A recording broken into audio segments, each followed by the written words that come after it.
Bonjour à tous, ça y est, après 3 années d'attente, la 11e édition de la Triennale de Mont-de-Marsan Sculpture a transformé la ville en musée à ciel ouvert. Des dizaines d'œuvres d'art sont à découvrir au détour d'une rue, au cœur des jardins, dans des lieux insolites ou encore au musée d'Espio-Vlerick, l'unique musée en France consacré à la sculpture figurative. Nous vous proposons un voyage dans l'univers des mythes, décliné aujourd'hui par l'auteur, dessinateur de bande dessinée Jean Arambat.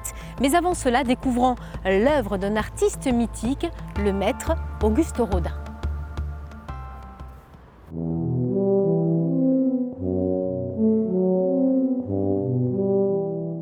Il est enfin là. L'une des figures emblématiques du musée Rodin s'installe dans les jardins de Mont-de-Marsan. Le bronze pèse 522 kilos. Pour déplacer cette sculpture monumentale, il faut tout le savoir-faire du transporteur spécialisé dans la manipulation d'œuvres d'art. Un quai de déchargement est fabriqué sur place. Le géant est déplacé à l'aide de paras, une vieille méthode. Donc, ce sont des morceaux de chêne qui sont paraffinés. Et ça permet de faire glisser la sculpture tout en la sécurisant. Eustache de Saint-Pierre est l'un des 6 bourgeois de Calais commandés par la ville à Auguste Rodin. L'œuvre inaugurée en 1895 représente cet épisode de la guerre de Cent Ans, lorsque Calais, assiégé par les Anglais, livre les clés de la ville par ses personnages devenus mythiques. Le but de cette commande donc de la ville de Calais à Rodin était de développer une mythologie de la ville de Calais, de représenter l'héroïsme de son histoire et de ses habitants. L'œuvre se veut à la portée du regard, quel que soit le lieu où elle est exposée. Ça participe aussi au souhait de l'artiste lui-même qui souhaitait justement à diffuser son œuvre auprès des nouvelles générations et des nouvelles institutions et nouveaux lieux. Dans la thématique des mythes, Eustache de Saint-Pierre symbolise parfaitement le mythe politique. C'est par lui que débute la plongée dans Mont-de-Marsan Sculpture.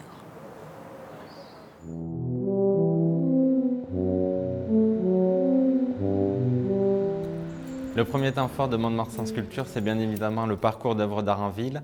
Pour cette 11e édition de la Triennale, autour du thème des mythes, on a invité une vingtaine d'artistes avec une vingtaine d'œuvres monumentales qui seront exposées dans le centre-ville de Mont-de-Marsan, dans des lieux culturels et dans des lieux patrimoniaux inédits que le public pourra découvrir à partir du 5 octobre. On a essayé de faire une sélection d'œuvres d'artistes inédits, d'artistes qui ont une renommée internationale, qui sont exposés pour la première fois à Mont-de-Marsan.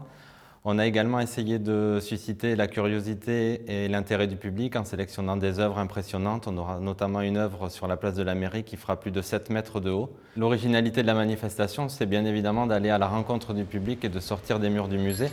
Donc la façon dont on expose les œuvres à l'extérieur n'est pas la même qu'à l'intérieur.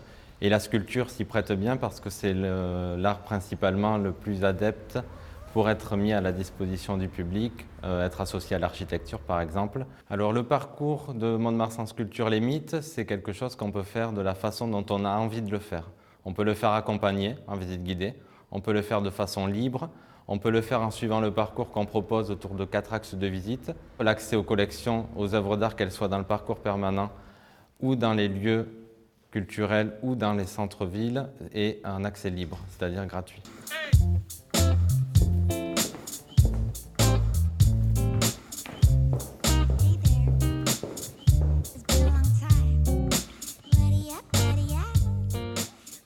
On a essayé de rythmer les 4 semaines d'exposition avec des moments inédits, notamment de rencontres avec les artistes, pour que les gens puissent apprécier à la fois les œuvres, mais aussi apprécier le travail de création et de réalisation qui se cache derrière les œuvres. Donc tous les vendredis soirs et tous les samedis après-midi, le public aura la possibilité, en accès libre, de découvrir le travail d'un artiste. On a aussi une programmation cinéma qui est proposée au cinéma Le Royal avec des séances cinéma pour le jeune public.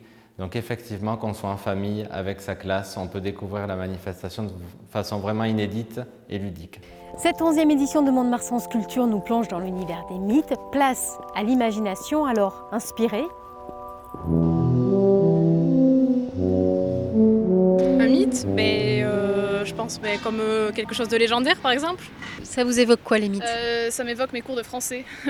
On en a énormément parlé et notamment en philosophie, là on parle beaucoup des mythes et des croyances dans l'Antiquité, donc voilà.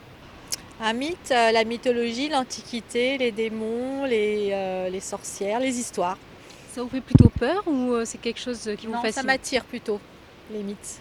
Si je vous dis un mythe, ça vous évoque quoi comme mot?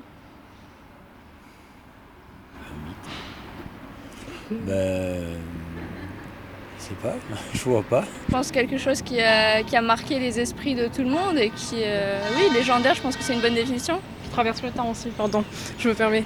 Ça vous fascine ou ça vous fait peur? Non, ça me fait pas peur. Après, me fasciner, c'est pas ce qui me passionne non plus, mais ça peut être intéressant, oui. Un mythe, c'est quelque chose qui a jamais été résolu, mais quelque chose où les gens veulent s'accrocher pour pouvoir voir quelque chose de plus grand qu'eux et qui peuvent... ça peut décrire tout ce qui est d'une mythologie, totalement tout d'une origine. Ça peut donner plein de réponses à plein d'autres chats et les gens préfèrent s'accrocher que d'avoir un sans réponse dans leur tête.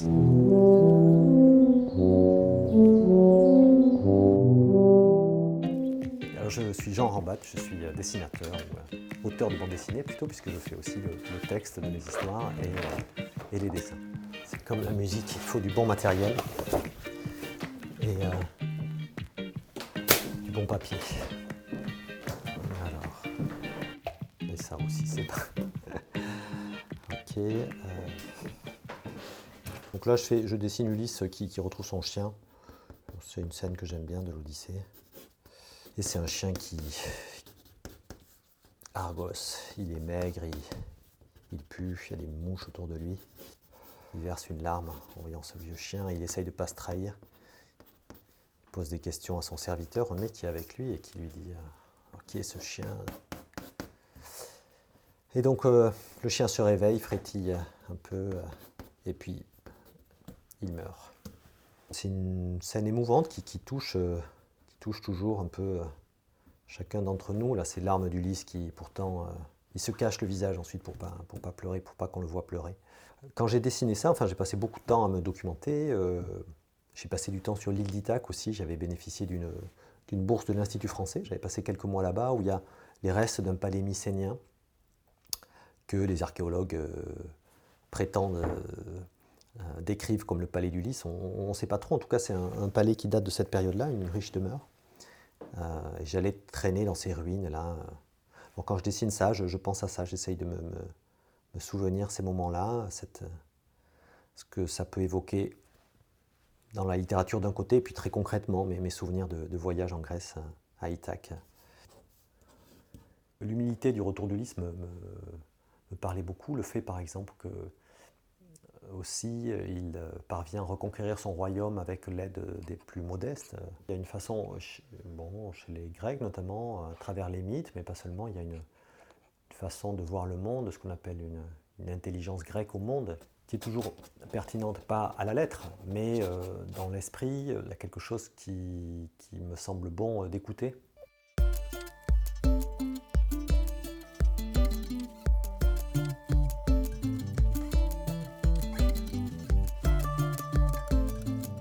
Cette leçon grecque, oui, de l'Odyssée, qui est cette façon d'accepter notre condition avec ses joies et ses chagrins et d'habiter le monde, d'habiter notre condition humaine avec ses splendeurs et ses misères.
Et on se quitte avec les chauves-souris de l'artiste Mauro Corda installés ici sur la terrasse du Green Oak.